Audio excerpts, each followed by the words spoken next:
Assalomu alaykum, hurmatli talabalar. Ismim familiyam Primov Muhiddin Jomonovich. Bugun sizlar bilan 8-mavzu nafs tarbiyasi mavzusini ko'rib o'tamiz.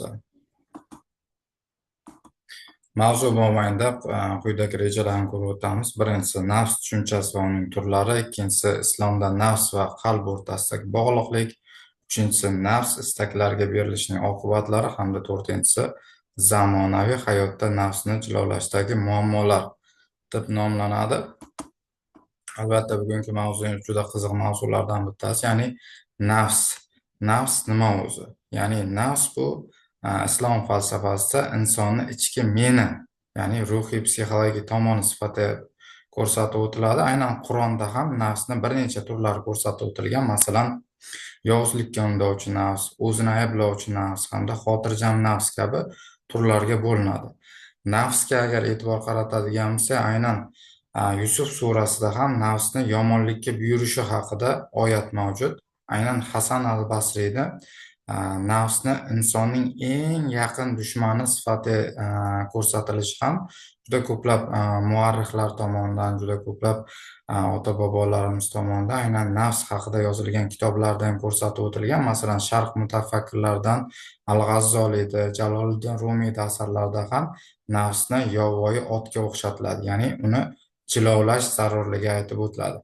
Haqiqatda aynan tarixiy jihatdan olib qaraydigan bo'lsa ham, qaysi hukmdor o'z nafsiga berilib qolgan bo'lsa, aynan mana shu davlat zalolatga yuz tutganini ko'rishimiz mumkin. Masalan, bu narsani Abul Fayzxon misolida yoki Temuriylar sulolasini davomchilaridan, masalan, qaysi hukmdorlarni nafsiga berilib qolganlariga qaraydigan bo'lsa, albatta mana shu nafaqat bu sharqda, balki g'arb davlatlarida ham o'z nafsini jilololmagan hukmdorlarni davlatlarda albatta kelajagi barbod bo'lish holatlarini ko'rishimiz mumkin bo'ladi.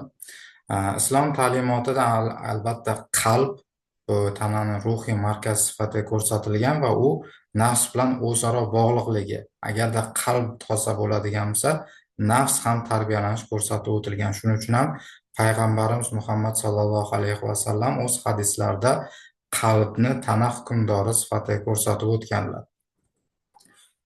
Tasavvuf ta'limotida ham Bahovuddin Naqshband, Ahmad Yassaviy kabi ota-bobolarimiz ham qalbni toza saqlash kerakligi, shu bilan birgalikda nafsni ham toza saqlash kerakligi aytilgan.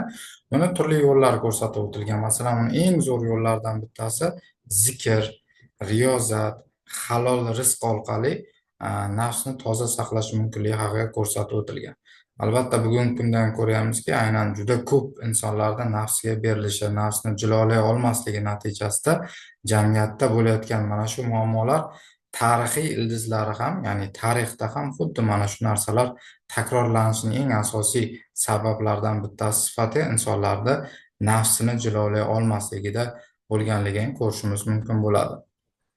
Agarda insonlar nafsiga berilsa, nafsini to'xtata olmaydigan bo'lsa, bu masalan Abbosiylar xalifaligida ham aynan mana shu shahvat, hashamatga, isrofgarchilikka berilish natijasida shunday katta bir imperiyani ham zalolatga yuz tutganini ko'rishimiz mumkin bo'ladi.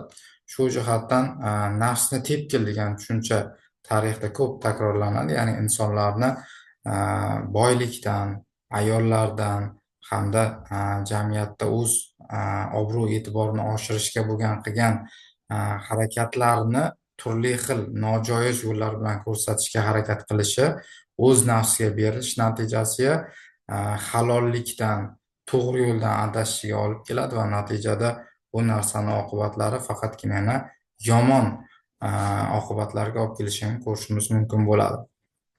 Qur'on va hadislarda shuning uchun ochko'zlik, g'azabni, hasad kabi omillarni qoralanish, ulardan ogoh bo'lish haqida ko'rsatiladiki, Abu Hamid al-G'azzoliyda Ihyo ulum ad-din nomli asarda nafsiga berilgan insonlarni go'yoki bir-biriga zanjirlab qo'yilgan qullarga o'xshatiladi. Ya'ni inson agarda nafsiga berilib qoladigan bo'lsa, bu go'yoki bir-biriga zanjirlangan qullarga o'xshab undan chiqib keta olmay qoladi va o'zini mustaqil fikri ham bo'lmaydi va keyinchalik mana shu fikrlarni amalga oshira olmay ham qoladi.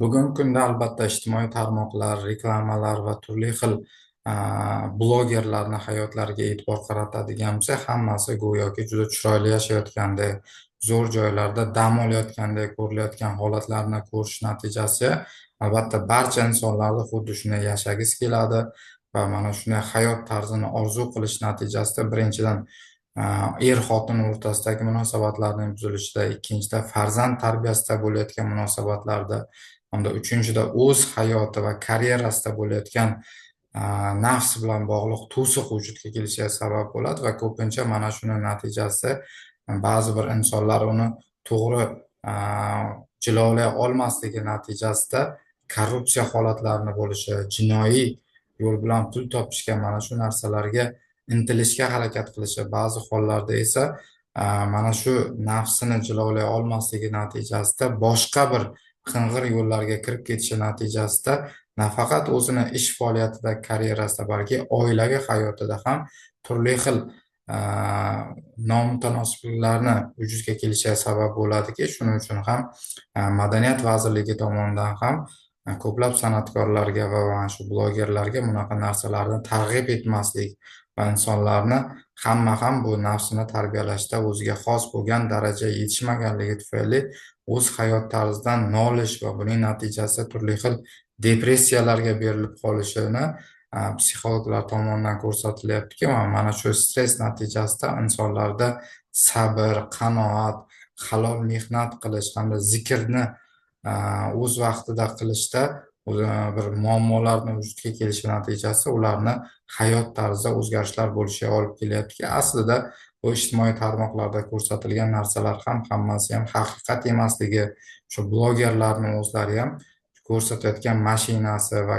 uylarini ham aslida ijaraga olib ko'rsatayotganligi haqida oxirgi kunlarda ijtimoiy tarmoqlar, umuman hayot tarzida ham ko'rsatilyaptiki, buni barchasi aslida hammasi soxta ko'rsatishlar bo'lishi, shuning uchun bu narsaga chalg'imaslik, odamlarni to'g'ri yo'ldan, halol yo'ldan adashmaslikka chaqirilayotganini ko'rishimiz mumkin bo'ladi. Shuning uchun albatta eng asosiysi halol, to'g'ri yo'lda yuradigan bo'lsak, biz o'zimizni, nafsimizni ham jilolashimizga bemalol imkon bo'lishini ko'rishimiz mumkin bo'ladi.